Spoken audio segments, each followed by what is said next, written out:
So 100% natural, 100% sustainable soap. So a tree that we come across all the time is the horse chestnut, and it's this beautiful big tree behind me. They grow to quite a size, and I've got another one that I'm stood under here, and you might know it as a conker tree. And it's really easy to identify because apart from the fact that it's got these giant finger-like leaves, I always used to think of them as giant hands when I was a child. So apart from these leaves, which are really quite distinctive, and the size of the tree, this time of year, the blossom is really quite distinctive as well. Particularly from a distance, you can spot these trees from quite literally miles away. The reason that they're of interest to the forager or someone who's into bushcraft, campers, or people who want to homecraft their own materials and reduce their carbon footprint and be self-sufficient is because they make soap.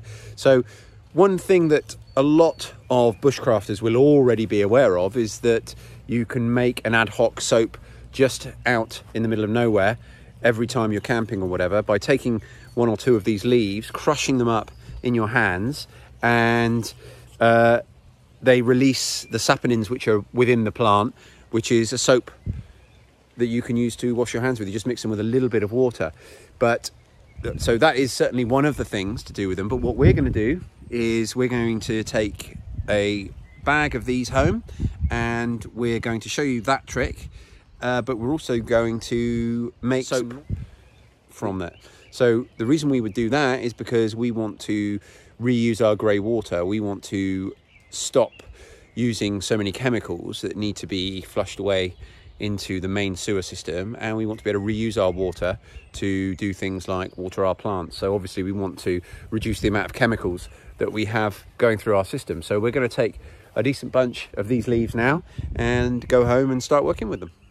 So we're back at the house, and I've got here a big pile of horse chestnut leaves, and I've put a pot on to boil, and I'm just going to chop these up a bit now and then put them in and bring that to the boil.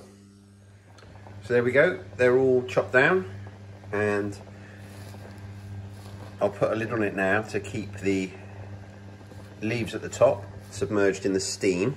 And just through that process, my hands have got soap on them. It just feels just like any other soap you might buy, but it's clear.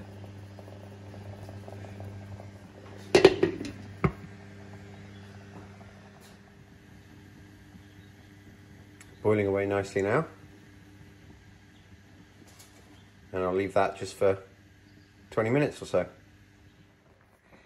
So it's been boiling now for about 20 minutes, and I'm just going to go round with the potato masher and just squeeze as much as we can out of the leaves, and then we're going to turn it off and just let it steep.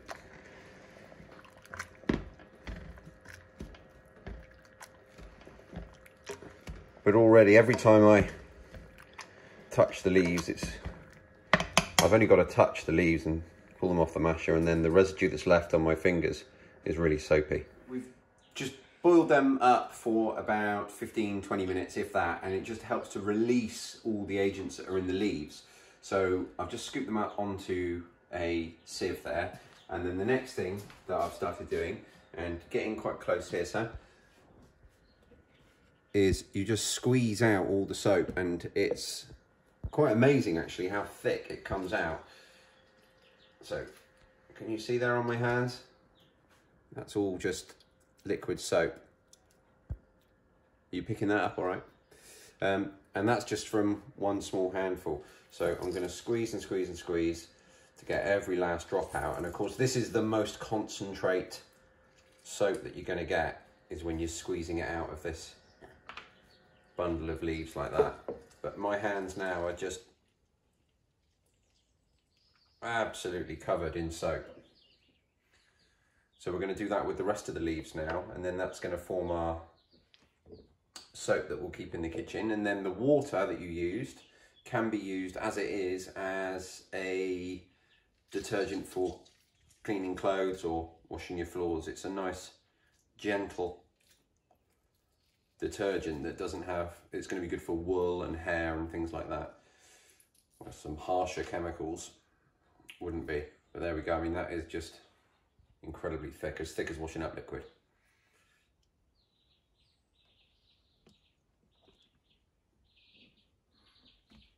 There you go. That took, if you don't count the time when it's just simmering on its own, that took probably 10 minutes of work. And it was a nice, fun little project. So 100% natural, 100% sustainable soap. If you find these videos valuable, there's several ways you can support them.